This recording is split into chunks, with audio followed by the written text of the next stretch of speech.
अस्सलामु अलैकुम वरहमतुल्लाहि वबरकातुहू। रब्बि इश्रह ली सदरी वयस्सिर ली अमरी वहलुल उक़दतम मिन लिसानी यफ़क़हू क़ौली। या अय्युहल्लज़ीना आमनुत्तक़ुल्लाह वक़ूलू क़ौलन सदीदन युस्लिह लकुम अअमालकुम व यग़फ़िर लकुम ज़ुनूबकुम व मन युतिइल्लाह व रसूलहू फ़क़द फ़ाज़ फ़ौज़न अज़ीमा।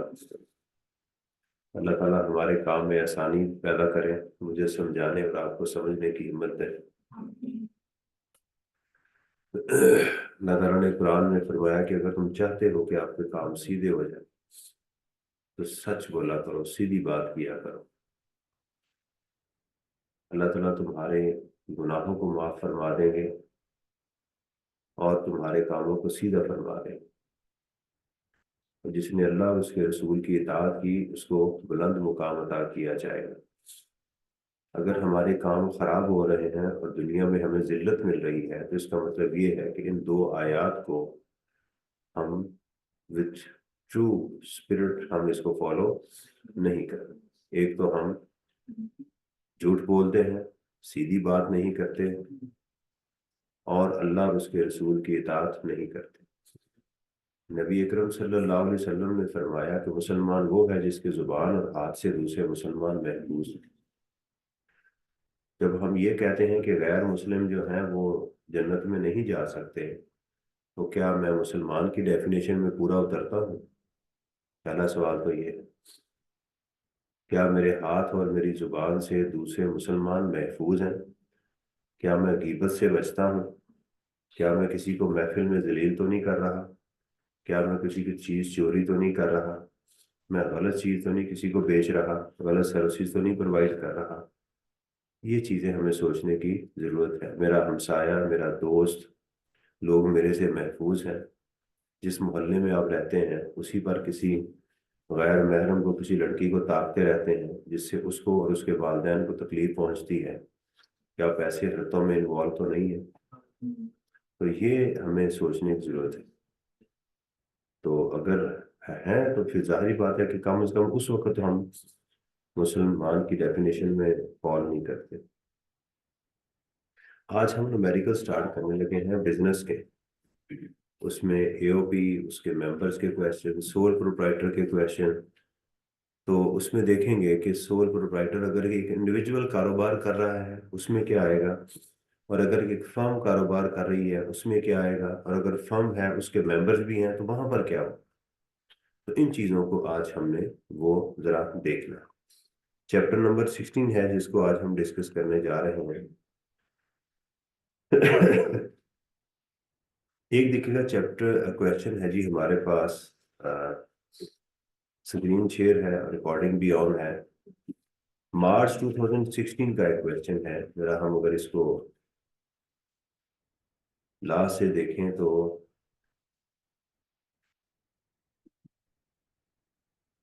आकाश का ये है, इससे पता चल रहा है कि ये इंडिविजुअल का question.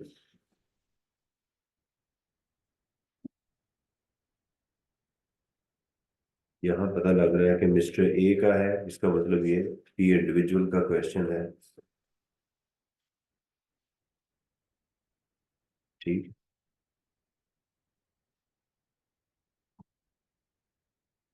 Refund able to AC, ये भी इंडिविजुअल का क्वेश्चन लग रहा है। ये कहीं सारे इंडिविजुअल के तो नहीं है, खालिस्तान में डाले एओपी का चैप्टर लग तो नहीं किया हुआ?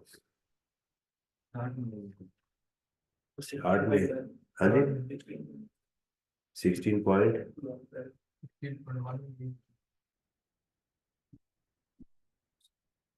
अच्छा।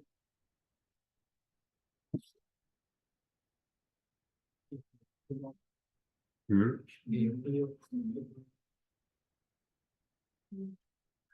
ये सिर्फ एओपी का है ना?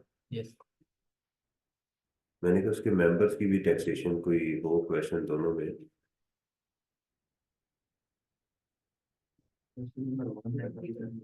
बस एक ही है। आज स्टार्ट में क्वेश्चन है ना इसके।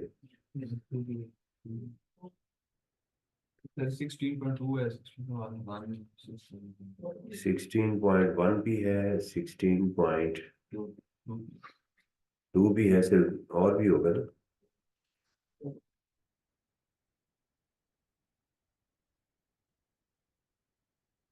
हम ऐसा करते हैं, लास्ट क्वेश्चन से शुरू कर लेते हैं, लेटेस्ट से प्रीवियसली हम इसको देखते हैं। ये है जी मार्च 2020 का क्वेश्चन है।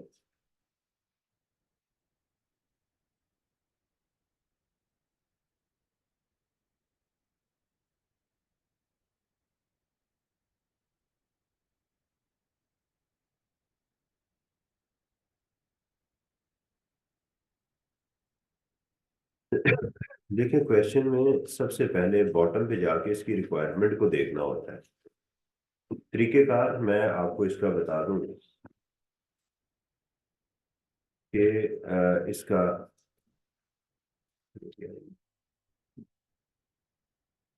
इसका बिजनेस का जो क्वेश्चन होगा, इसका तरीकेकार सुनिएगा क्या होगा। बिजनेस के क्वेश्चन में आप question profit before tax given हो, या पूरा प्रॉफिट एंड लॉस अकाउंट बनाया हो, या कहीं गिवन हो, आप वहां से अपना क्वेश्चन स्टार्ट करते हैं। पहली चीज तो ये, उसको स्टार्ट करने के बाद आप क्या करते हैं कि वो तमाम एक्सपेंसेस जो आपको बताए जाए वो डिसअलाउ।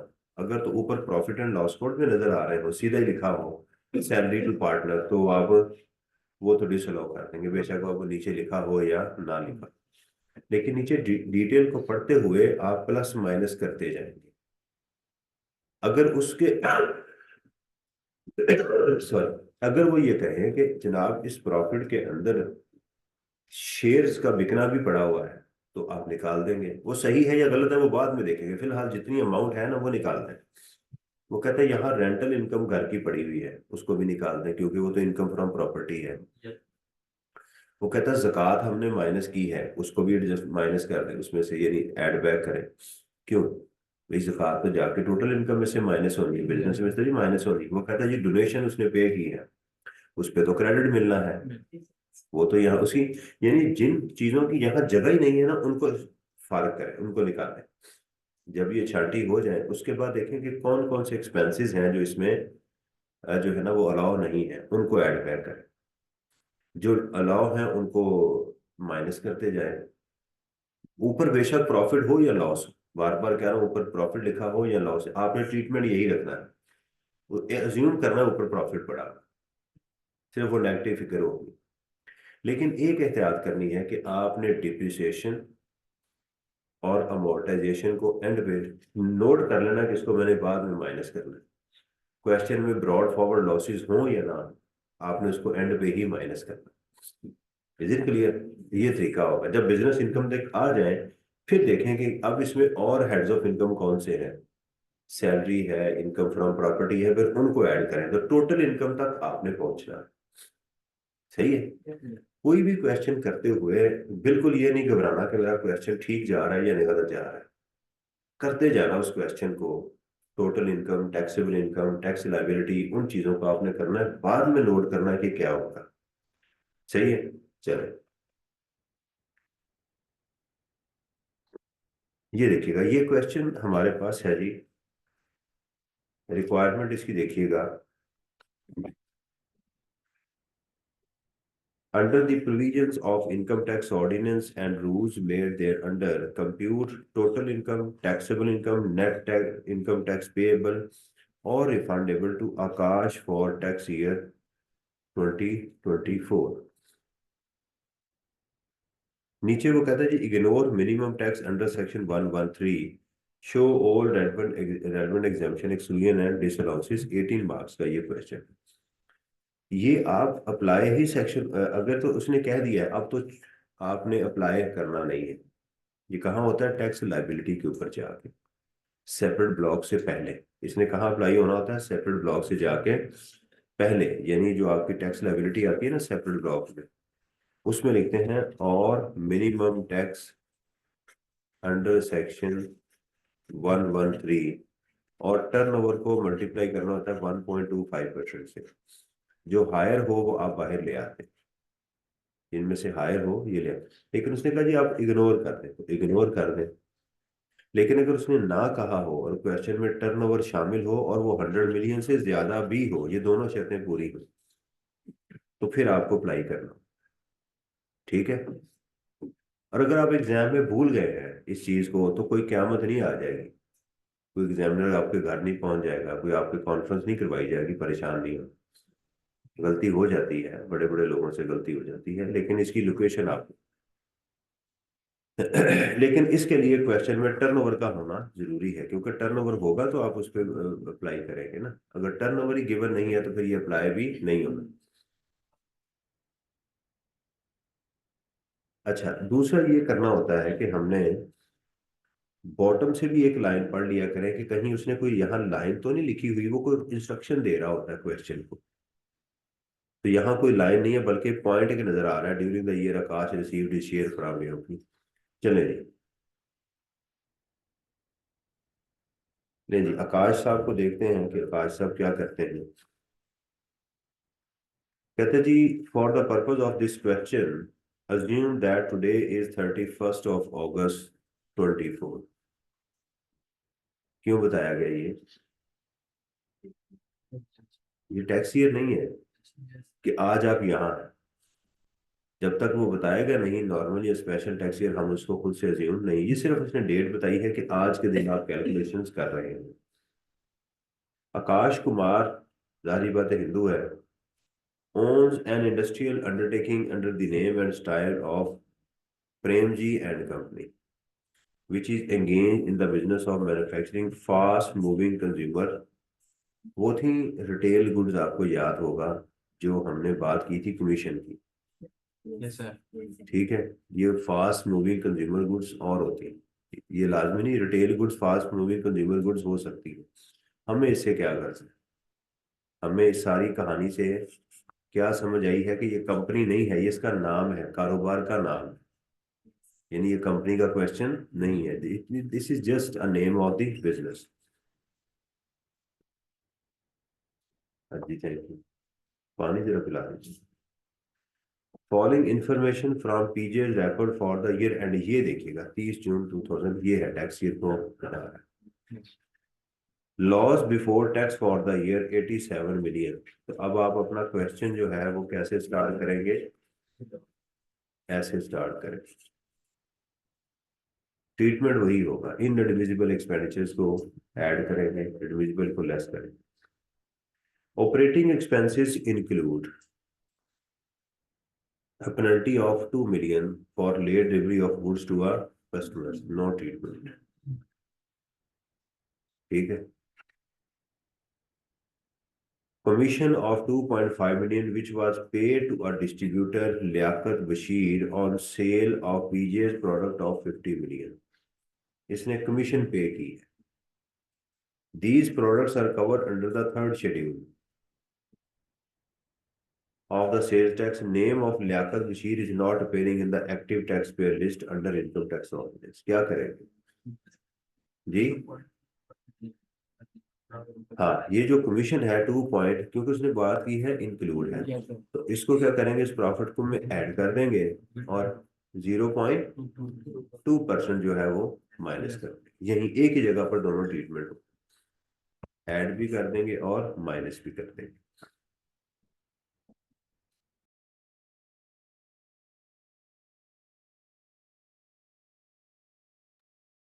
अच्छा जी, freight charges of 1.2 million, 12 lakh रुपया। इसको 12, ये ऐसे है, which were paid in cash to freight forwarding company in Karachi, no treatment, क्योंकि आप फ्रेट चार्जेस कैश में पे कर सकते हैं। अकाउंटिंग डिप्रिसिएशन 40 मिलियन, इसको भी ऐड करते हैं, इसको ऐड भी करेंगे माइनस भी करेंगे। अदर इनकम इंक्लूड, ये इनकम फ्रॉम अदर सोर्सेज नहीं है, ये प्रॉफिट के अंदर अदर इनकम होती है। Yes sir. ये प्रॉफिट के अंदर इधर अदर इनकम होती है जो यहाँ पर वो मौजूद है। Thank you.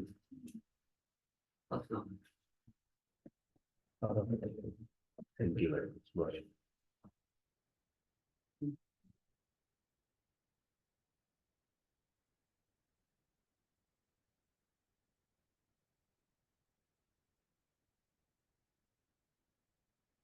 An insurance claim of 6 million, कहता है अदर इनकम में 6 मिलियन का इंश्योरेंस क्लेम शामिल है। Equivalent to accounting book value received on 8/11/23। हमारा टैक्स पीरियड स्टार्ट हो रहा है 1 जुलाई 23 से 24।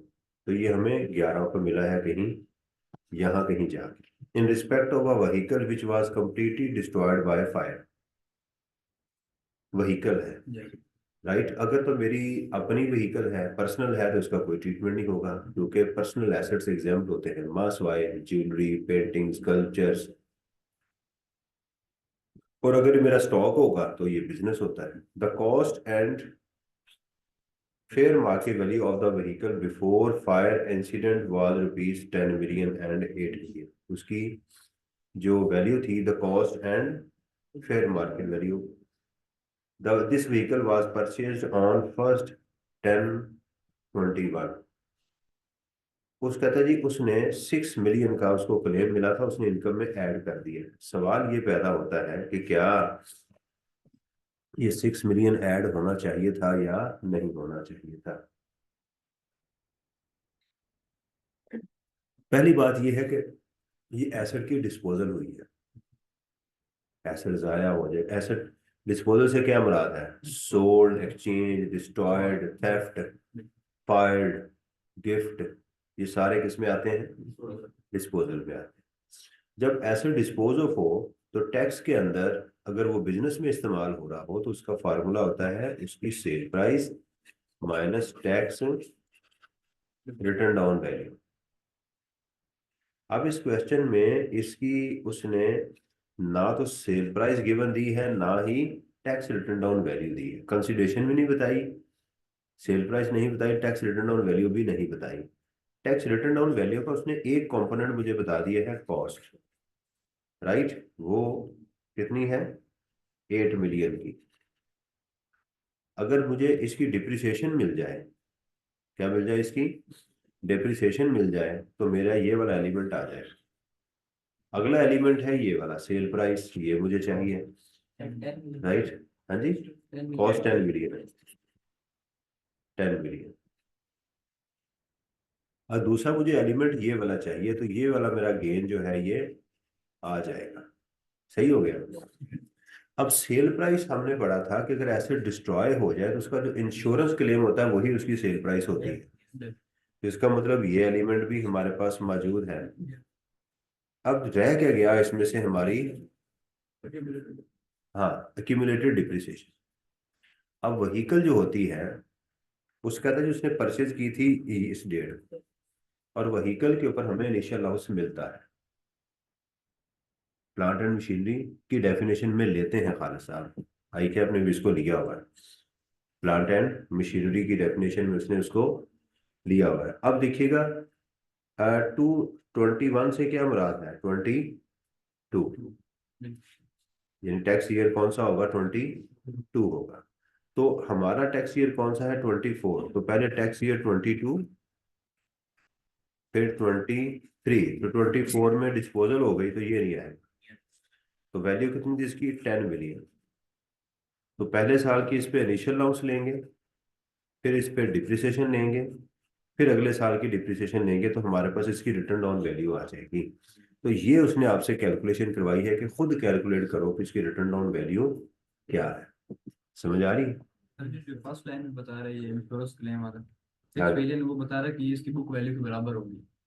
तो इसका कोई मतलब क्या हम रिज्यूम नहीं कर सकते? नहीं, उससे मुराद ये है कि इसमें अकाउंटिंग में इसका कोई गेन नहीं हमने बुक किया हुआ, क्योंकि अकाउंटिंग में भी गेन ऐसे ही कैलकुलेट किया जाता है। वो है sale price minus accounting return down value, ये लेते हैं ना। तो आपको मिला 6 million, बुक वैल्यू थी, book value mean return down value 6 million थी, तो अकाउंटिंग में गेन क्या है? नील।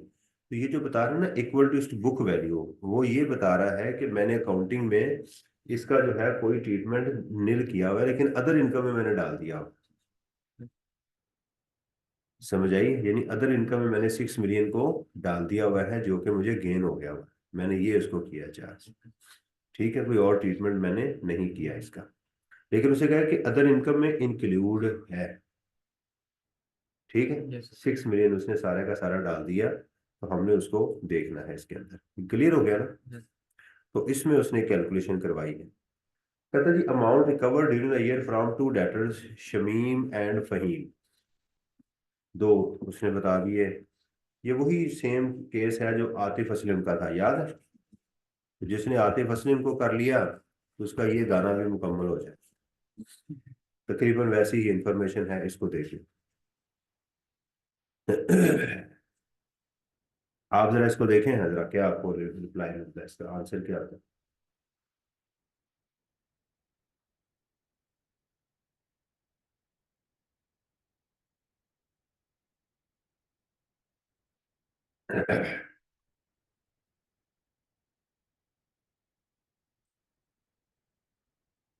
अच्छा, ऊपर देखिए उसने लिखा हुआ है अदर इनकम इंक्लूड, तो नीचे लिखा हुआ है amount recovered during the year from two debtors. जो अमाउंट रिकवर्ड हुई है टू डेटर से वो अदर इनकम में इंक्लूड है।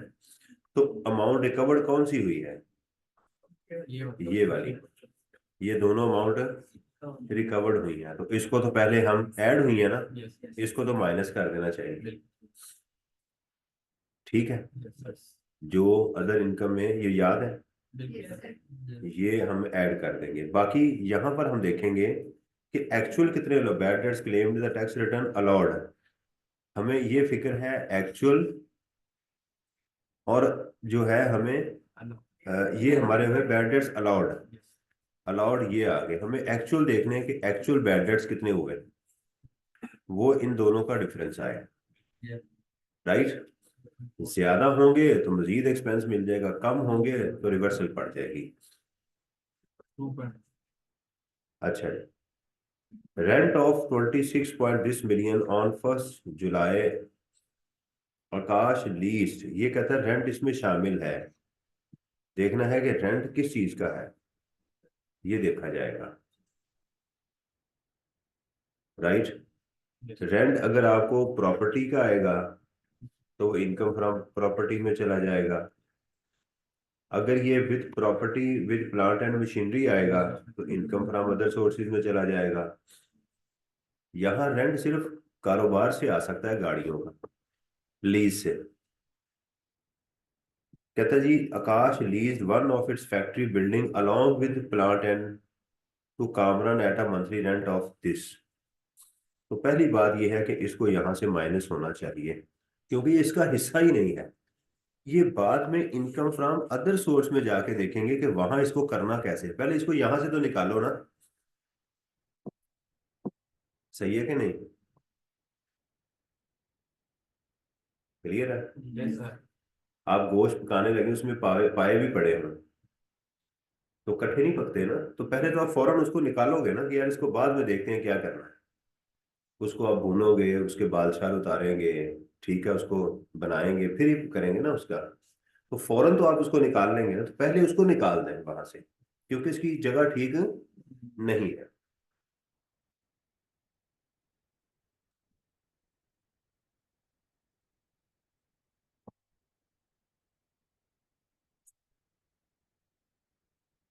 अच्छा, ट्रीटमेंट भी मैं आपको इसका इनकम फ्रॉम अदर सोर्स में जाके देखेंगे। फिर कहता है जी पीजेसी लाइबिलिटी इंक्लूड, लाइबिलिटीज मीन इसने पैसे देने हैं। लॉ कहता है वो पैसे जिनको 3 साल से ज्यादा हो गए हों, एक्सपेंस की वजह, सिर्फ एक्सपेंस के, कर्जे के नहीं, लोन के नहीं, एडवांस के नहीं, किसके, सिर्फ Expense. जो कभी एक्सपेंस हुआ और आपने पैसे अभी तक नहीं दिए, क्या करना है उसका? हम्म 3 साल के बाद इसकी इनकम ऐड करता हूँ। Include amount 14 million. अब इंक्लूड वाला वर्ड नहीं है, एक इंफॉर्मेशन दी जा रही है, हो सकता है इसका ट्रीटमेंट हो सकता है ट्रीटमेंट 14 and 17 में respect of purchases made on this and this.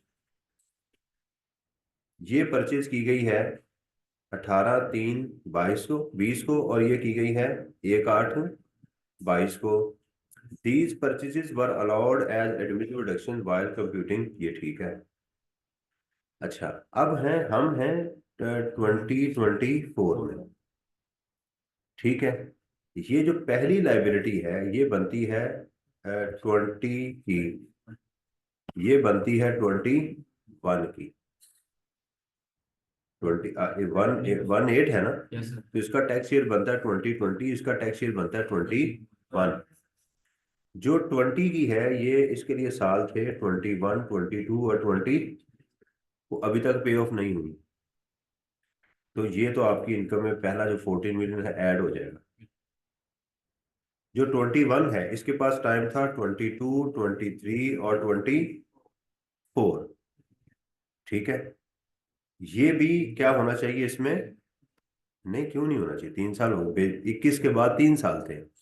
24 अगले साल, अगले साल 25 में। भाई जिस साल हुआ है उस साल को निकालते हैं। 21 है ना, यस तो सर। 22, 23 और 24 तक आपने पेमेंट करनी थी। कहता अभी तक लाइबिलिटीज में पड़ी हुई है, इस साल भी पे नहीं किया ना, लाइबिलिटीज में पड़ी हुई है। ऐड करा दिया, साफ कर दिया। क्यों? इसी साल।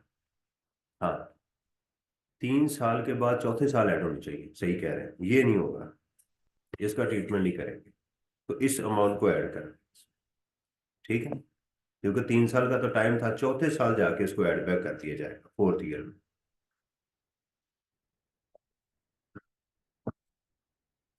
During the year outstanding financial charges 2.8 million were waived by the bank। Outstanding financial charges क्या है? ये भी इंटरेस्ट है। फाइनेंशियल चार्जेस क्या है, इंटरेस्ट क्या है?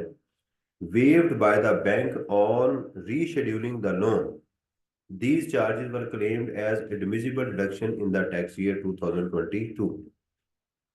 कोई भी ऐसा एक्सपेंस जो आपने कभी माइनस किया था वो खत्म हो गया, या उस पर आपको डिस्काउंट मिल गया, वो आपकी इनकम बन जाता है। ठीक है, इसका मतलब क्या है कि इसको भी हम क्या कर देंगे, इसमें ऐड बैक कर देंगे।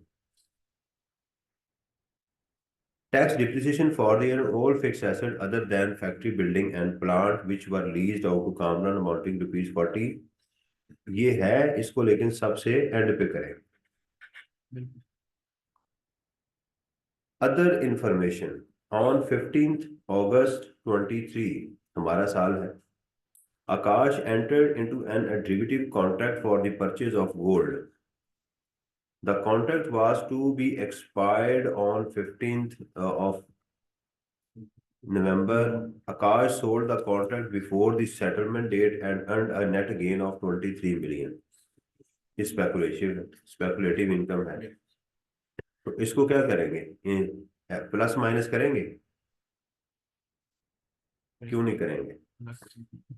क्योंकि उसमें शामिल नहीं है, उस प्रॉफिट में ये शामिल ही नहीं है, इसलिए इसको अलग हेडिंग में लिख देंगे। अगर ये कहता उसमें शामिल है तो फिर माइनस कर देते। तो उसने ये नहीं कहा शामिल है, वो कहता मैं एडिशनल इंफॉर्मेशन आपको बता रहा। तो ये ध्यान रखना है किस चीज को प्लस माइनस करना और किसको नहीं करना।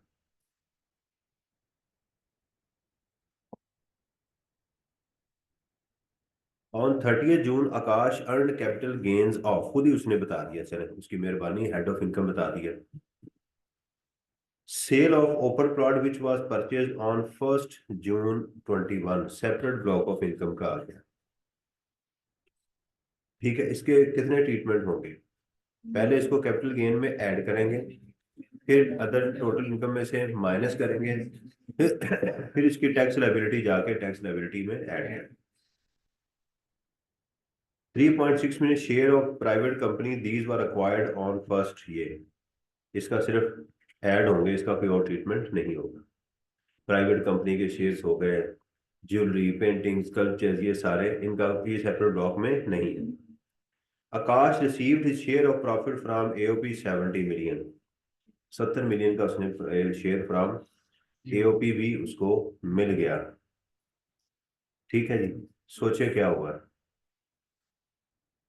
सबसे पहले टोटल इनकम में कौन कौन से हेड्स ऑफ इनकम है बताएं? कौन कौन सा? सैलरी है, इनकम फ्रॉम प्रॉपर्टी नहीं है, business income, capital gain, income from other sources, ज़कात, separate block of income, minus कर दें। शेयर फ्रॉम एओपी अब टैक्स में आ जाए, नॉन सैलरीड केस है, फुल टाइम टीचर और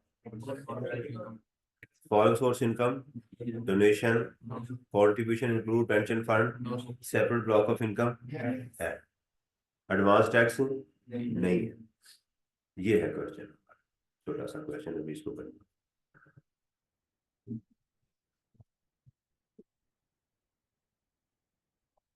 आपने प्लीज इसको नोट करना है। अब मैं बुक अपने सामने रखने लगा हूँ, आप भी इसी तरह अपनी बुक अपने सामने रख लें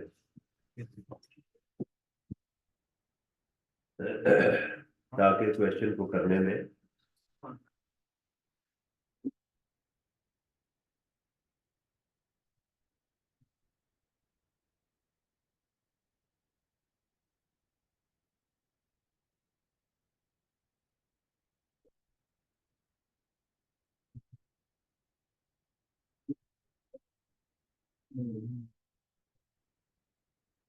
या आप बताते जाइएगा, मुझे बुक देखना बार बार जो है ना वो क्या हुआ।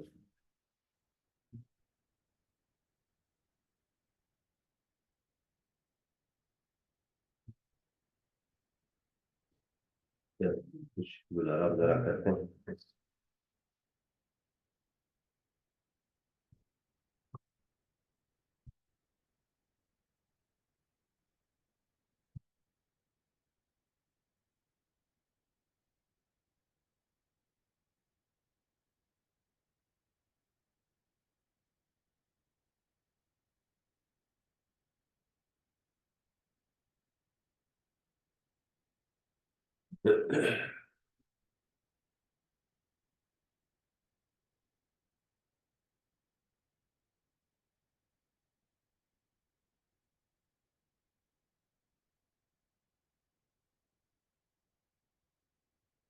जी आप लोगों के साथ स्क्रीन शेयर हो गई है? जी सर। जी नहीं नहीं, बिस्मिल्लाहिर्रहमानिर्रहीम। सबसे पहले जिसका नाम आकाश कुमार, ठीक है, और computation taxable income and tax zoom करके,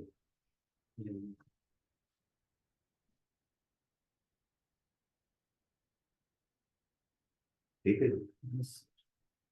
और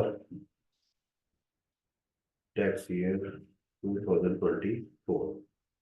सबसे पहले आपने हेडिंग देनी है बिजनेस इनकम। अच्छा, अमाउंट्स बताएं, मिलियन में लिख रहे हैं या थाउजेंड्स में कर रहे हैं राउंड? थाउजेंड्स में कर रहे हैं, चलो।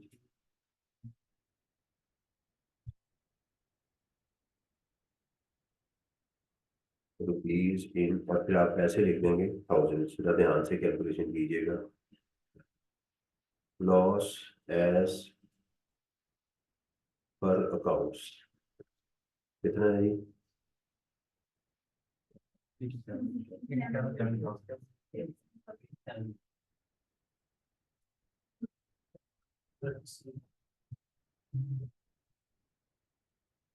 या आप ब्रैकेट में लिखेंगे, ठीक है।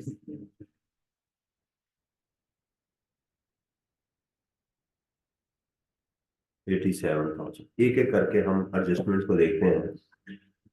पेनल्टी, ठीक है, बिजनेस पेनल्टी कितनी है जी?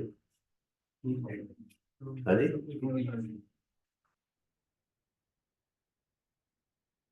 यहाँ तो थाउजेंड नहीं ना, यहाँ तो पूरा लिखेंगे, तो यहाँ क्या कर देंगे डैश, और आगे क्या है? Commission, commission paid to non filer of sales tax कितनी है जी? 2.5 मिलियन ऐड करेंगे और इसमें से लेस करेंगे 0.2% ऑफ 50 मिलियन माइनस 0.2% ऑफ 50। अब यहाँ 3 सिफर नहीं लगाने, तो ये आ जाए। उसके बाद है जी फ्रेट चार्जेस। हाँ जी, 2% कंट्रीब्यूशन कमीशन का नहीं नहीं नहीं नहीं, कमीशन तो ऐड बैक करना, कमीशन सेल पे होती है। ये पूछ रहे हैं कि 2.5 का 2% नहीं लेना, नहीं नहीं, जो 2.5% है, ये मैं आपको पिक्चर दिखा देता हूँ, ये क्या पूछ रहे हैं, इनका सवाल क्या है। आप प्लीज बुक सामने रखिएगा। ये कह रहे हैं कि इसका 2.5 पे 0.25% लेना है या इसका लेना है। इसका लेना है, जिस जो सेल है, सेल का 0.25% लेते हैं, कमीशन का नहीं लेना। कमीशन तो एड बैक होनी है, यानी लॉ ये कहता है कि मैं तुम्हें 0.2% जो है वो कमीशन अलाउ करूँ। ठीक है, अगर वो एटीएल में होता तो फिर कोई ट्रीटमेंट ना होता, फिर इसका कोई ट्रीटमेंट। फ्रेट चार्जेस हमने कर दिए हैं, उसका कोई ट्रीटमेंट नहीं होगा।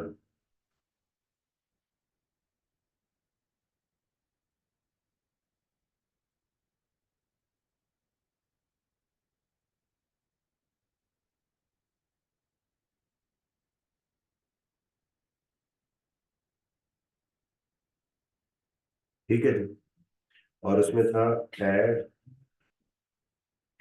अकाउंटिंग डेप्रिसिएशन, वो है जी हमारी 40 million.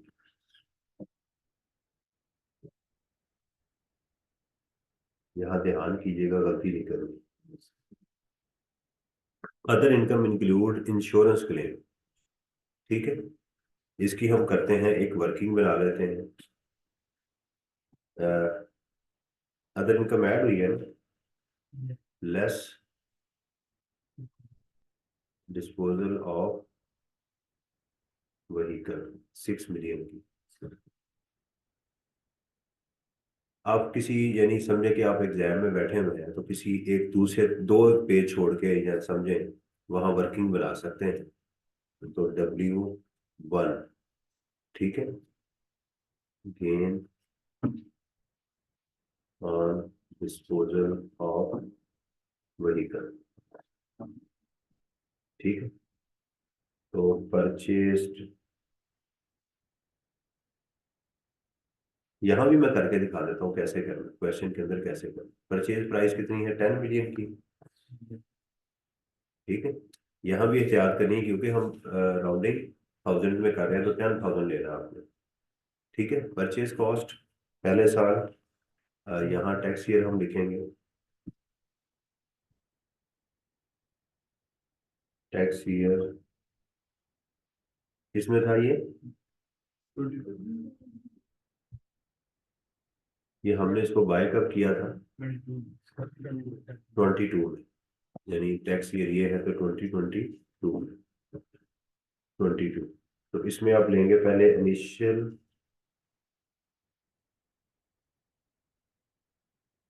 Allowance at the rate of 25%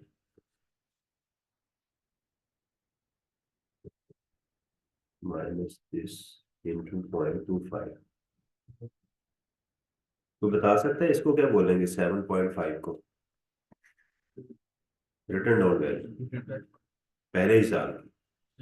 अब इसमें से डिप्रिसिएशन पहले साल की माइनस करेंगे,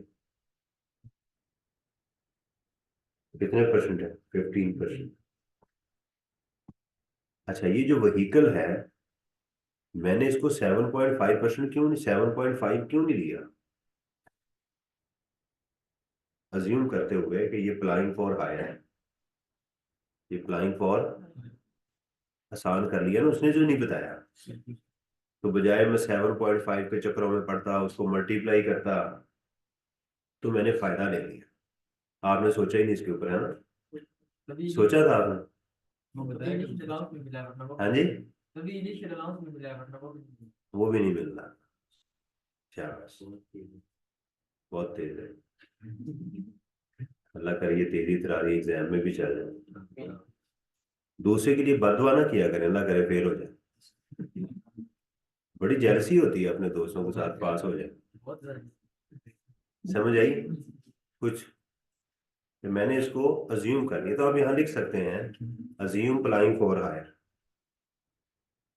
अज्यूम अप्लाइंग फॉर हायर, ताकि जिंदगी आसान। आसान हो जाए। तो कहते हैं ना कि बच्चे दो ही अच्छे हैं। अब पछताते हैं लोग। तो एक ही होता है बेटा, एक बेटी होती है, वो एक ही निकम्मा निकल आता है। तो कहते हैं अच्छा यार कोई दूसरा होता शायद वही सही निकल आता। ये अब तो पछताए क्या हो, जब चिड़िया चुग गई खेत, अब तो बात खत्म हो गई। आपने कितने रिश्ते खत्म कर दिए, चाचे ताए का रिश्ता ही खत्म कर दिया ना आपने इस। बिल्कुल सर। है ही कोई नहीं ना। अगर आप एक ही हैं तो आपके बच्चों का ना चाचा है ना ताया है। अब सारी दुनिया को चाचा ताया ही कहेंगे, अंकल अंकल ही कहते फिरेंगे। ये नहीं है ना।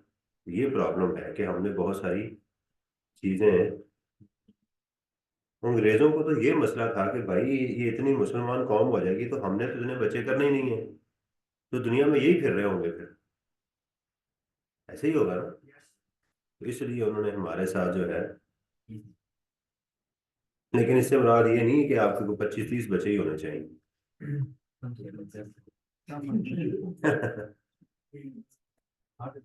नहीं जी, बहरहाल अल्लाह ताला ने कौम दुनिया को कंट्रोल भी तो करना है कि नहीं। इसलिए अल्लाह ताला ने ये कुछ लोगों के दिमाग में फतूल डाल दिया कि भाई ये वाली कैंपेन चला दो। ये आ गई जी हमारी टैक्स WDV, ये चाहिए थी हमें। ठीक है, ये वाली हमें ये वैल्यू चाहिए थी, ये था। इसको हम करेंगे उधर चला। नहीं समझ आए? 24 में क्यों नहीं मैंने लिया? हाँ टैक्स ईयर, उसमें डिस्पोजल हो रही है, तो जिस साल बेचे उस साल टैक्स नहीं लेते। ठीक है, नोट कर लिए। अल्लाह।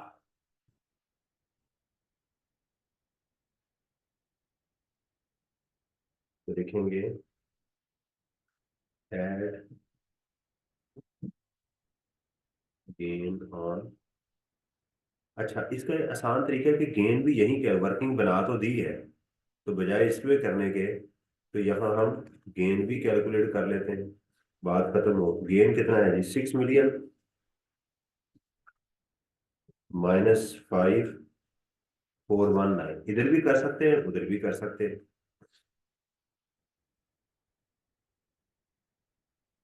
यहाँ भी कर सकते हैं वहां भी कर सकते हैं। एड गेन ऑन डिस्पोजल,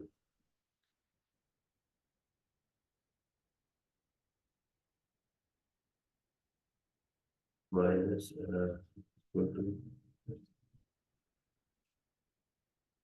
ये आ गया। घबरा तो नहीं रहे कि सर क्वेश्चन बड़ा है? बड़ी अच्छी बात। ले जी, उसके बाद आ गया जी शमीम और फहीम। आसिफ असलम ने इनके ऊपर केस कर दिया, तो उसने अब उसका नाम डाल दिया शमीम और। तो सबसे पहले जी amount recovered during the period, सबसे पहले तो ये कर देना bad debts recovered less bad debts recovered. ये था जी 16.8 और 10.6। 16.8 मिलियन + 10.6। ये लिखना है क्योंकि ये एग्जाम में आप ऐड कर रहे हैं, वर्किंग शो करवाया है। 16 नहीं 16.8 नहीं, 16,800 माइनस 10,600, ये हो गए। हम्म? आप कह रहे थे सर आप गलत करने लगे। मैं बड़ा चालाक हूँ। ठीक है, अब क्या करना है हमने, शमीम को एक एक कर ले अलग अलग। शमीम के साथ क्या हुआ, धोखा हुआ कि हमें हमने पैसे लेने थे उससे 19.2 मिलियन, रिकवर कितने हुए 16.8, एक्चुअल कितने हुए 2.4 हुए, अलाउ कितने हुए थे, ज्यादा हुए थे ना, तो क्या करेंगे ऐड बैक करेंगे, शाबाश। तो 13.2, अब इसको देखें उधर करना कैसे, पहले आप वर्किंग हाथ कहीं कर लेंगे। आप लिखेंगे 13.2 माइनस, अब ब्रैकेट में लिखें कितने थे रिसीवेबल, 19.2 माइनस अलाउड, नहीं नहीं 16.8, 16.8, तो कितने हो गए हैं, 10.8, ये ऐड होंगे, ऐड कर दिया आपने, ठीक है।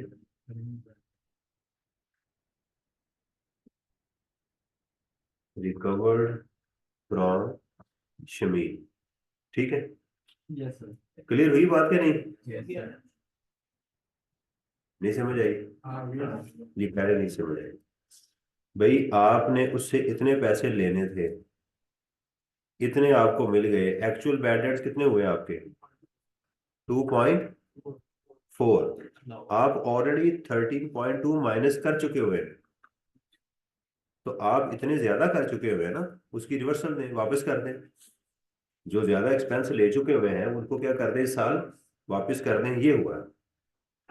अभी भी समझ आई नहीं आई, बड़ी मेहरबानी, जज़ाकल्लाह, अल्लाह ताला खुश रखे आपको। अच्छा जी, इसी तरह हम उसका भी करेंगे, फहीम का, ठीक है, फहीम का भी वैसे ही करेंगे हम। इससे रिकवर्ड कितने हुए हैं हमें, एक्चुअल कितने 14.8, फहीम का 14.8, ये वाले हैं ना जो अलाउ हुए थे, एक्चुअल कितने हुए, इन दोनों का डिफरेंस निकाल लेते हैं। तो हम करेंगे 28.8 माइनस 10.6, ठीक है। तो अब देखिएगा हमारे जो एक्चुअल हुए हैं वो कितने हुए हैं, माइनस कीजिएगा ना, 16.2,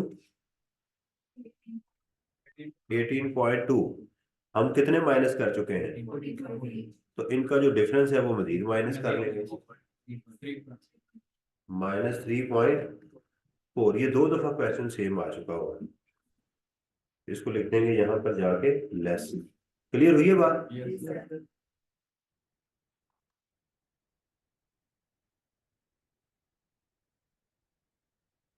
देखिए सारा बिजनेस रिवाइज हो रहा है, आगे चलते हैं, रेंटल इनकम, ठीक है, लेस कर देंगे रेंटल इनकम 21.66, ठीक हो गया।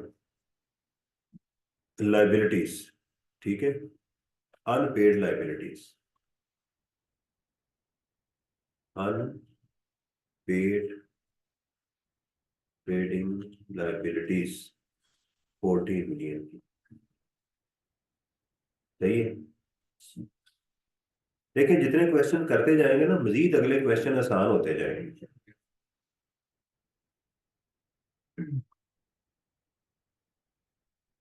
जितनी गलतियां आज कर लेंगे उतना फायदा एग्जाम में होगा, जिससे क्या मुराद है कि क्वेश्चन ज्यादा करें, जो गलती नहीं कर रहा होता ना वो इसका मतलब क्वेश्चन नहीं कर रहा, ये बात है कन्फर्म है कि वो क्वेश्चन नहीं कर रहा होता।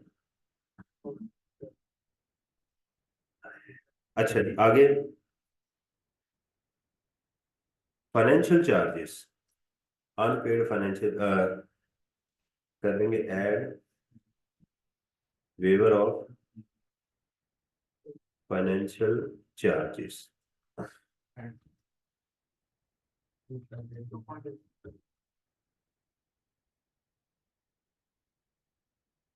डिप्रिसिएशन, अच्छा ये तो डिप्रिसिएशन, ये हो गया, कोई और चीज रह गई है? अब सोचें जरा। सारा हो गया ना? इसका टोटल कर लेते हैं हम।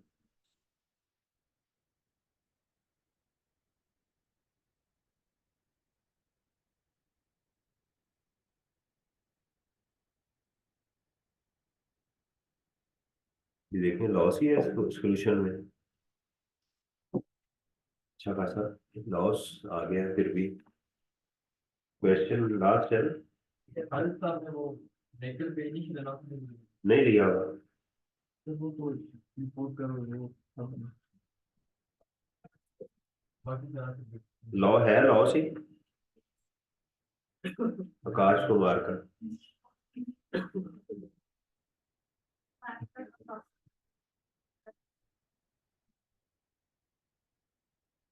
ये लॉस है, लॉस है।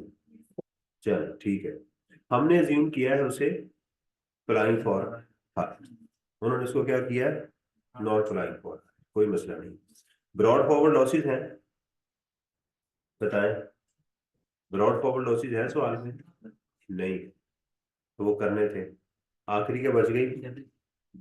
लेस टैक्स डिप्रिसिएशन, वो गिवन थी क्वेश्चन में। ये थी 48 मिलियन।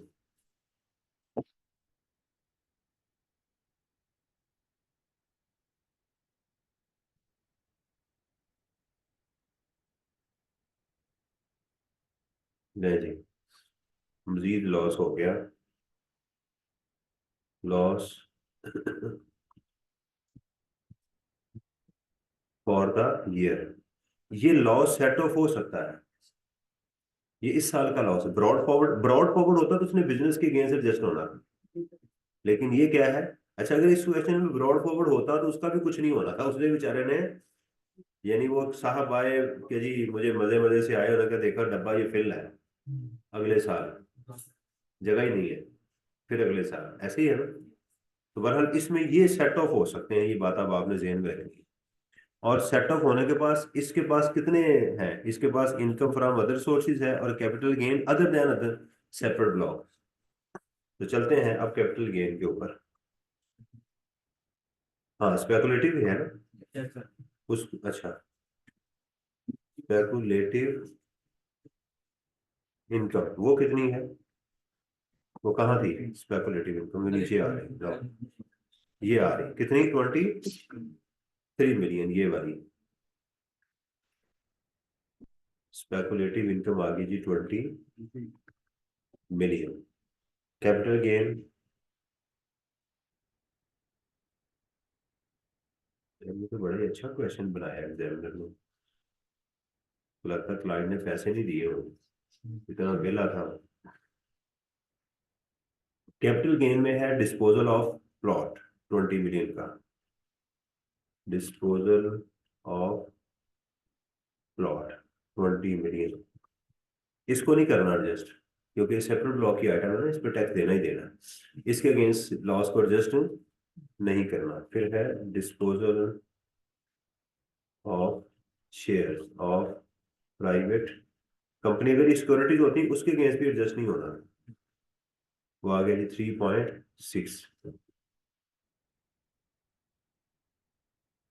ठीक है जी, ये आपका आ गया कैपिटल गेन।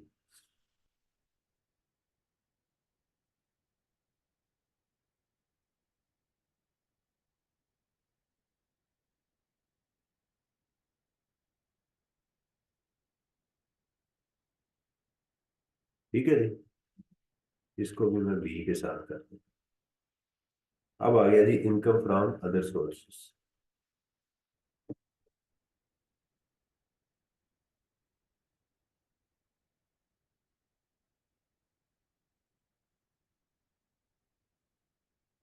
इनकम फ्रॉम, यहां तक आ गया नोट?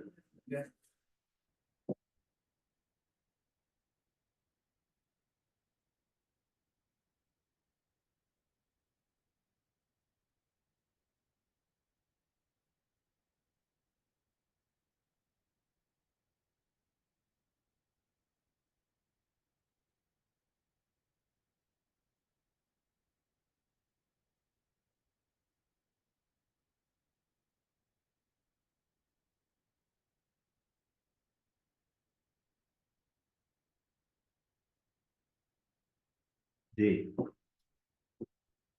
कर लिया नोट। चलें जी, अब आगे जी इनकम फ्रॉम अदर सोर्स चलते हैं। इनकम फ्रॉम अदर सोर्स के ऊपर ये था, ये वाला कहता जी, plant was at a monthly rent of, यकम जुलाई को उसने रेंट आउट किया, ये था हमारा इनकम फ्रॉम अदर सोर्स का। 18 लाख रुपए का उसका मंथली रेंट था, payable in advance. The building was purchase at 85 million on 16/8/21 को। क्योंकि जो plant and machinery rent out किए जाए उस पर डिप्रिसिएशन मिलती है, इनिशियल लॉन्च पे मिलता है। बिजनेस में नहीं है, ये बिजनेस में यूज है, लेकिन हमने जाके सेक्शन 41 में पढ़ा था कि अगर कोई plant and machinery rent out किया जाए तो उस प्लांट पे डिप्रिसिएशन, क्योंकि इनकम फ्रॉम अदर सोर्स में है ना। देखें, अगर आप खाली बिल्डिंग को रेंट आउट करेंगे तो उस पर रिपेयर मिलेगी 1/5 इनकम फ्रॉम प्रॉपर्टी में। लेकिन अगर प्लांट और मशीनरी दोनों को रेंट आउट किया जाए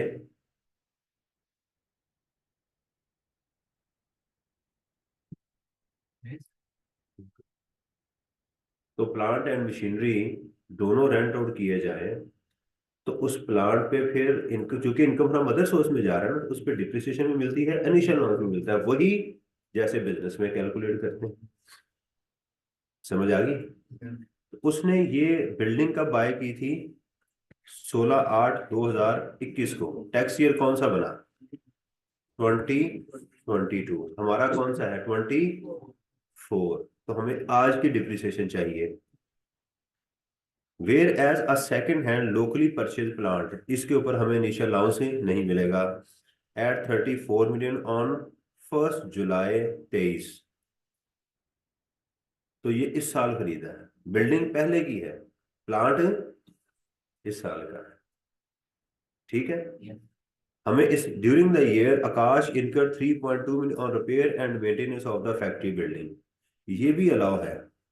देखें, इनकम फ्रॉम प्रॉपर्टी में रिपेयर अलाउ नहीं है, लेकिन इनकम फ्रॉम अदर सोर्स में रिपेयर पूरी की पूरी अलावा है, यहाँ लिमिट नहीं लगेगी। सही है। चलो, इसकी हम अब जाके कैलकुलेशन करते हैं। ये है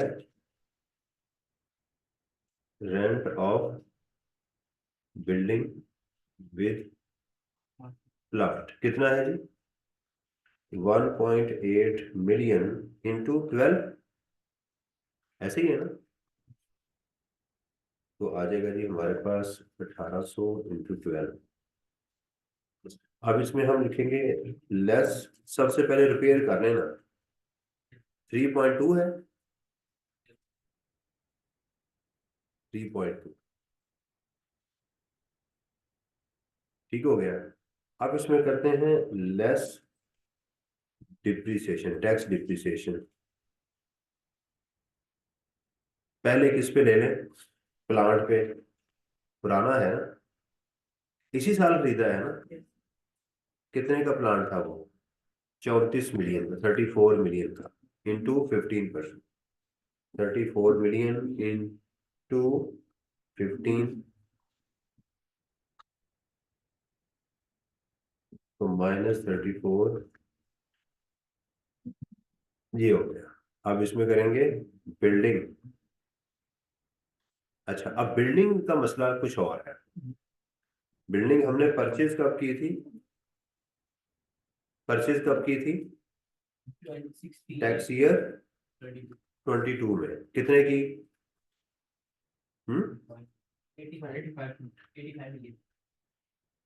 85 मिलियन की, ये वाली।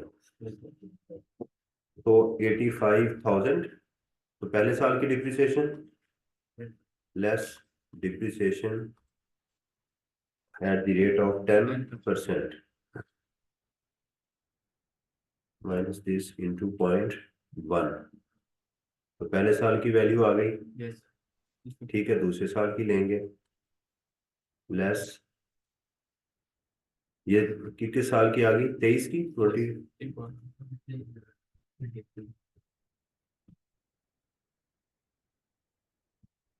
ठीक हो गया, ये आ गई। और इसका डेप्रिसिएशन ले लें less at the rate of 10%, ये जाके इधर दिस इंटू 0.1, हमें रिटर्न ऑन वैल्यू चाहिए थी ना ये वाली, इसकी डिप्रिसिएशन ये आ गई।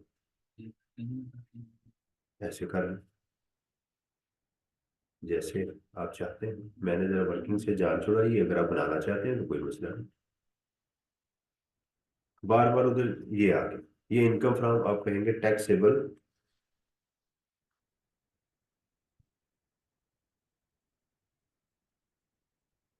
इनकम फ्रॉम अदर सोर्सेज, ये आ गया।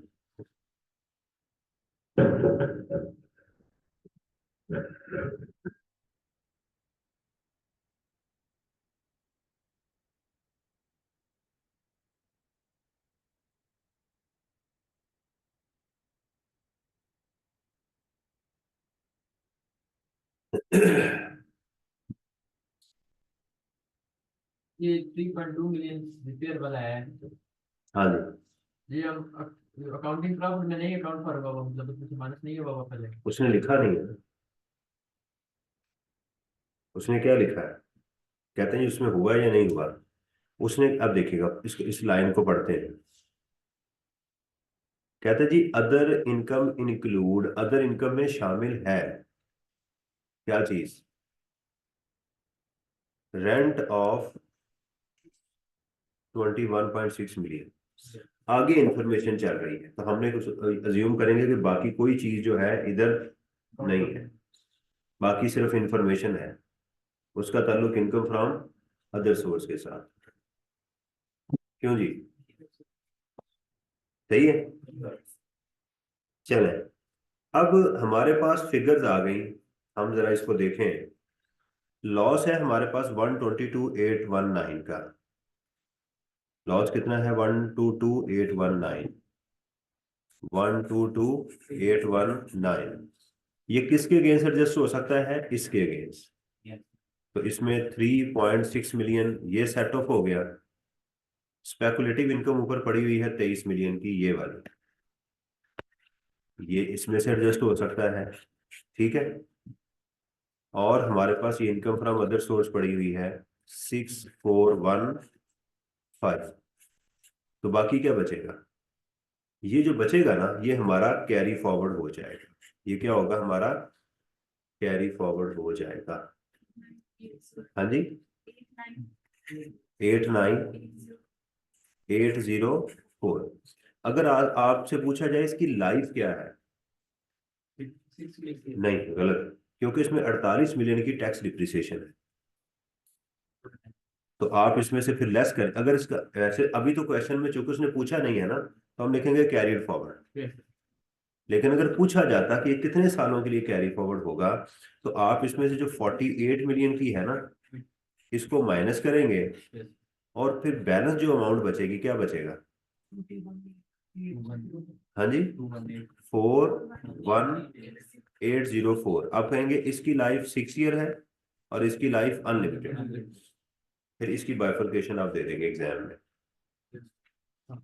अगर पूछा जाए तो लिख लें वैसे साइड पे, इसमें इसमें नहीं बताना, उसने पूछा नहीं है। अच्छा, क्या इसमें आप मिनिमम टैक्स कैलकुलेट कर सकते थे, कर ही नहीं सकते थे, क्यों, टर्नओवर ही गिवन नहीं है। तो एग्जामिनर को लिखने की क्या जरूरत थी, इग्नोर मिनिमम टैक्स। ये ऐसे ही है, किसी बच्चे को दे के टॉफी दे ही ना दे कि बेटा टॉफी नहीं खानी, तो कहेगा अब्बू जान आपने टॉफी दी ही नहीं है, राइट। सही है ना, गोली देंगे तो मैं खाऊंगा ना, अब गोली नहीं दे रहे, कह रहे खानी नहीं है जी। क्या हुआ, ये अगर पूछेगा तो उसने पूछा कैरी फॉरवर्ड का सवाल में, लिख दें नीचे फिर भी कि भी इतना कैरी फॉरवर्ड होगा। ये वर्किंग ये है कि हमने लॉसेज में पढ़ा था कि जो बिजनेस लॉस है हमारे पास ये है, ये सेट ऑफ हो सकता है किस किस के अगेंस्ट, सेपरेट ब्लॉक को निकालते हैं। हमारे पास जो है वो ये क्या पड़ा हुआ था, ये हमारे पास था कैपिटल गेन, ये था हमारे पास स्पेकुलेटिव इनकम, ये था हमारे पास इनकम फ्रॉम अदर सोर्सेज, ये सब के अगेंस्ट सेट ऑफ हो सकता है। जब आप कहते हैं ना सेट ऑफ, जब भी कहेंगे ना सेट ऑफ, कौन कौन सी हो सकते हैं लॉसेस? बैंक ऑफ पंजाब हमने कहा था सेट ऑफ हो सकता है, BOP, business, income from other sources, और इनकम फ्रॉम प्रॉपर्टी, ये तीनों सेट ऑफ हो सकते हैं। सेट ऑफ से मुराद है सैलरी को निकाल दें, बाकी जो भी हेड अवेलेबल है सब में कर सकते हैं। सही है, तो इसमें एडजस्ट हो सकते हैं। और अगर क्वेश्चन में इनकम फ्रॉम अदर सोर्सेज में भी लॉस हो तो पहले उसको करना है, बाद में बिजनेस को करना है। बिजनेस सबसे एंड पे सेट ऑफ होता है। आप समझ आइए इसकी, तो ये आप शो करवा भी सकते हैं। तो यहां आएगी आपकी टोटल इनकम, ठीक है। बल्कि टोटल इनकम का तो कॉन्सेप्ट, टोटल इनकम पूछा ना उसने कि टोटल इनकम आपकी क्या होगी, तो टोटल इनकम में आप डैश कर दें, या टोटल इनकम में सेपरेट ब्लॉक तो है, तो टोटल इनकम का हिस्सा ही ना, कितनी है वो, 20 million. Total income taxable under separate block. देखो ना, अगर मेरे क्वेश्चन में टैक्सेबल इनकम आ रही होती, लेकिन यहाँ लिखना जरूर है आपने कि business losses carried forward, calculation show करवा के ना यहाँ 89,804, तो फिर यहाँ लिख दें total income taxable under separate block of income. उसने टैक्सेबल इनकम भी तो पूछा है ना, तो बेशक लिख दें taxable income taxed under separate block, वो यही होगी। उसने पूछा तो है ना, कोई क्वेश्चन आया है। डिप्रेशन बिल्डिंग पीरियड की समझ नहीं आई।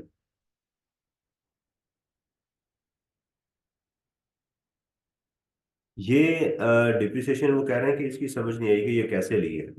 बेटा हमारा साल है 2024, बिल्डिंग हमने बाय की है 2022 के अंदर 85 मिलियन की, पहले साल की डिप्रिसिएशन माइनस की, ठीक है, तो कितनी आ गई, 8,500, ये पहले साल की रिटर्न डाउन वैल्यू आ गई। फिर हमने 2023 की डिप्रिसिएशन माइनस की, इसका 10%, ठीक है, तो फिर हमारी रिटर्न ऑन वैल्यू आ गई ये वाली। तो हमने इसके ऊपर लेनी थी, अगर इसके ऊपर लेंगे तो गलत होगा क्योंकि ये बिल्डिंग 3 साल पुरानी है, ठीक है, तो हमने इसके ऊपर डिप्रिसिएशन लेनी है। सही है, नहीं असल में मेरी सेपरेट ब्लॉक ऑफ वो इस क्वेश्चन में ये रहा है, वो ये रहा है कि मेरी टैक्सेबल इनकम आ ही नहीं रही, तो माइनस करने में मैं जान के ही अपने आप को तंग करूंगा मैं। मेरी इस क्वेश्चन में टोटल ही जीरो आ गई इनकम मेरी, सिर्फ कैरी फॉरवर्ड आ रही हो ये वाली अमाउंट है। इनका सवाल ये है कि मैं उसमें माइनस नहीं करूंगा, ये सारी की सारी कैरी फॉर मेरी इनकम, एनटीआर में इनकम ही जीरो हो गई। मेरी एनटीआर में क्या हुआ, इनकम ही जीरो हो गई, तो बचा क्या मेरे पास, सिर्फ टैक्सेबल सेपरेट ब्लॉक की। तो फिर पहले प्लस करें फिर माइनस करें, वो ऐसे ही अपने आप को जरूरत नहीं है तंग करने की, जब वो क्वेश्चन आएगा वो भी कर लेंगे। अब उसने टैक्सेशन के ऊपर बात की है जी, टैक्सेशन के ऊपर बात करें। टैक्सेशन में क्या है, ये नॉन सैलरी केस है, पर नॉन सैलरी सैलरी का तो अब तो उसने मैयत ही सेहत हो तो हो, अब है ही कुछ नहीं उसके पास, तो बचा क्या है, ना इसकी कोई इनकम है, ना क्रेडिट्स भी गए, अगर होती भी इनकम तो क्रेडिट्स खत्म हो जाने थे, तो क्रेडिट जिस पे मिलने थे वही नहीं है। जिस अब्बू से पॉकेट मनी नहीं मिलती थी वही बेचारा अब नहीं है, तो पॉकेट मनी कहाँ से आएगी। तो अब क्या बचेगा, tax on disposal of plot. अब देखिएगा उसका होल्डिंग पीरियड कितना है, हाँ जी, कहाँ गया, ये है। इसका मैंने आपको, वैसे तो इसके रेट इंशाल्लाह मिल जाएंगे आपको एग्जाम में। तो ये क्या है, 1 जुलाई, यहाँ टैक्स ईयर नहीं गिनना, होल्डिंग पीरियड के लिए टैक्स ईयर गिनना, होल्डिंग पीरियड से साल के साल चलना है आपने। तो अब ये देखिएगा 1 जून 21 को हमने लिया ये, हमने लिया 1 जून 21 को, तो पहला साल कब कंप्लीट होगा इसका? 31 मई 22 को। यस। दूसरा साल इसका कंप्लीट होगा 31 मई 23 को। चौथा साल इसका कंप्लीट होगा 31 मई 24 को। तो 3 साल हो गए। उसने कब बेचा इसे? 30 जून को। तो इसका मतलब 3 साल से ज्यादा हो गए। अच्छा, बिल्डिंग प्लॉट का मैंने आपको आसान तरीका बताया था। पहले साल बेचेंगे तो 15%, अगले साल 12 पॉइंट, फिर उसके बाद 10%, उसके बाद 7 पॉइंट, यानी इसको 2.5 कम करते जाए यस। मैक्सिमम 6 सालों तक। बिल्कुल। तो कितना रेट होगा इसका? 7.5%। 20 मिलियन इंटू 7.5%।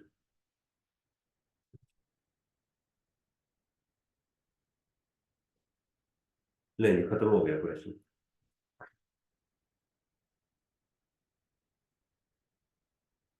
सही है। अब अच्छा, मैं क्या करता था? क्वेश्चन करता था ज्यादा से ज्यादा जितने हो सकते थे। मैंने आपको बताया कि मैं क्लास, जो मेरे पास पैसे नहीं होते थे आपके जितना जितना होता था ट्यूशन पढ़ने के लिए, किताबों के लिए, तो बड़ी गुर्बत वाली कहानी है मेरी अपनी जो है ना। लेकिन उसमें मेरा उस्ताद होते थे पास पेपर। यानी मैं जो भी बुक्स बाय करता था, पास पेपर में लाजमी लेके आता था। तकरीबन मैं सारे पास पेपर कर लेता था। हम तो कहते हैं ना कि 5 साल यानी 10-10 पेपर भी आप कर रहे हैं तो पेपर पास हो जाता है, क्योंकि कोचिंग बड़ी इफेक्टिव आपको मिल रही है। ठीक है। तो पास पेपर जो स्टूडेंट कर लेता है ना, उसके लिए एग्जाम तकरीबन ओपन बुक होता है। जो स्टूडेंट ये कहते हैं ना अकाउंटिंग में, टैक्स में, सर मुझे समझ नहीं आ रही, मैं पेपर कहाँ से शुरू करूँ एग्जाम में, मेरे लिए हर क्वेश्चन नया होता है। तो उसकी जो मेडिसिन होती है वो ये होती है कि बेटा क्वेश्चन करने के बाद उसको सोचते हो, याद करते हो क्वेश्चन में था क्या। इसके दो फायदे होते हैं। मैं जरा ये स्क्रीन ऑफ कर लूं। इस चीज के दो फायदे, एक तो आपकी दिमाग की एक्सरसाइज होती है, दिमाग के जो न्यूरॉन्स हैं ये मजीद डेवलप होते हैं। तेजी तरारी जो है, आप देखेंगे कि जो पढ़ा लिखा बंदा होता है ना, ये साजिशी बहुत होता है। ये लड़ाई बड़ाई नहीं करता, गुस्सा चाहता है, चुप करके बैठ जाएगा, सब्र करेगा, कहेगा जब टाइम आया मैं फिर तेरे से निपटूंगा। अनपढ़ आदमी क्या होता है, जरा सी लड़ाई हुई तो उसके पास क्या होता है? मुक्का, वही शुरू हो जाता है। इसलिए गांव में देखें कत्ल बहुत होते हैं। गांव में बहुत कत्ल होते हैं। अमेरिका में देखेंगे कत्ल होने की रेशियो इतनी ज्यादा नहीं होगी, जहां पढ़े लिखे लोग होंगे कत्ल कम होंगे, साजिशें ज्यादा होंगी। दुनिया में सबसे ज्यादा साजिश इसराइल करता है। उनका लिटरेसी रेट तकरीबन 100%। इसलिए वो दबा के पूरी दुनिया को उन्होंने जनाब इसी काम पे लगाया, कभी उसको छेड़ कभी उसको छेड़। तो पहली बात यह है कि जब आप चीज को क्रैम करते हैं ना, तो आपके न्यूरॉन्स बढ़, क्रैमिंग कोई यानी रट्टा लगाना कोई बुरी चीज नहीं है। मैं ये नहीं कह रहा कि क्वेश्चन को पढ़ना शुरू कर दें ऐसे जनाब, loss for the year 87 million ऐसे। रट्टे से, क्रैमिंग से मुराद ये है उसको विजुलाइज करना कि यार आकाश कुमार को लॉस हो गया 87 मिलियन का, 8 करोड़ 70 लाख रुपए का नुकसान हो गया साहब। ये प्रॉफिट एज पर अकाउंट्स था। एग्जामिनर ने मुझे बताया था कि इसमें उसने पेनल्टी माइनस की है, फिगर बेशक याद ना हो। दूसरा क्या था, उसने एक बंदे को कमीशन दी थी 2.5 मिलियन की, और वो साहब जो थे, और ये गुड्स रिटेल गुड थी, और वो एटीएल में शामिल नहीं नहीं। थी। तो इसके ऊपर उसको maximum according to section 21.2% commission allow हो सकती थी। तो वो 25 लाख को मैंने ऐड करना था, 0.2% ऑफ द 50 मिलियन मैंने माइनस करना था। फिर इसको दो जगहों से नुकसान हुआ, इसके बैड डेट्स हो गए, शमीम और फहीम से। तो बैड डेट्स जब रिकवर होते हैं तो क्या करना था? ऐड करना था। तो दोनों को मैंने क्या कर दिया, क्वेश्चन में ऐड कर दिया, जो रिकवर हो गए। ये तो अकाउंटिंग ट्रीटमेंट की रिवर्सल डाल दी। अब मैंने उस क्वेश्चन में, फिर इसी क्वेश्चन में क्या किया कि जो अलाउड थे और एक्चुअल का जो डिफरेंस था उसको एडजस्ट किया। अगर अलाउड ज्यादा थे तो इनकम बन गई, अगर अलाउड कम थे तो मैंने एक्सपेंस बना दिया। फिर उसने अपनी इनकम फ्रॉम अदर सोर्सेज में फैक्ट्री प्लांट की, उसको भी बिजनेस इनकम में घुसेड़ा हुआ। मैंने 21.5 मिलियन को वहां से भी माइनस कर दिया ताकि प्योर बिजनेस इनकम पे चला जाए। और फिर बाकी जो चीज थी इसका जाके मैंने इनकम फ्रॉम अदर सोर्स में वो ट्रीटमेंट किया। तो इसके बाद उसने मुझे टैक्स डिप्रिसिएशन दी हुई थी, वो मैंने बाद में माइनस करनी थी 48 मिलियन की। और क्या था इसमें, बहरहाल। तो लेकिन इसके बावजूद क्या हो गया, उसको लॉस हो गया 122 मिलियन का। ठीक है, मैंने वो इसमें कैलकुलेट किया। स्पेकुलेटिव इनकम थी इसके पास 23 मिलियन की। कैपिटल गेन इसमें दो थे, एक सेपरेट ब्लॉक का था, एक नॉर्मल था। इसके बाद इनकम फ्रॉम अदर सोर्सेज मैंने कैलकुलेट की। जब मैंने ये कैलकुलेट किया तो इसका बिजनेस का फिर लॉस सेट ऑफ होने के बाद कैरी फॉरवर्ड हो गया। इसके नंबर होते हैं एग्जाम में, इस बच्चे ने सेट ऑफ किया इसको कितना कैरी फॉरवर्ड लेके जा रहा है आगे। मैंने वो कर दिया। तो सेपरेट ब्लॉक की इनकम थी 20 मिलियन, और वो था प्लॉट। प्लॉट का होल्डिंग पीरियड था 3 साल से ज्यादा, और 3 साल से ज्यादा का रेट है 7.5%। ये मेरा क्वेश्चन था, ऐसे में याद कर। समझ आई है, क्लियर हुई है? अब जरा ऐसे पहले याद करें फिर दूसरे क्वेश्चन पे आते हैं।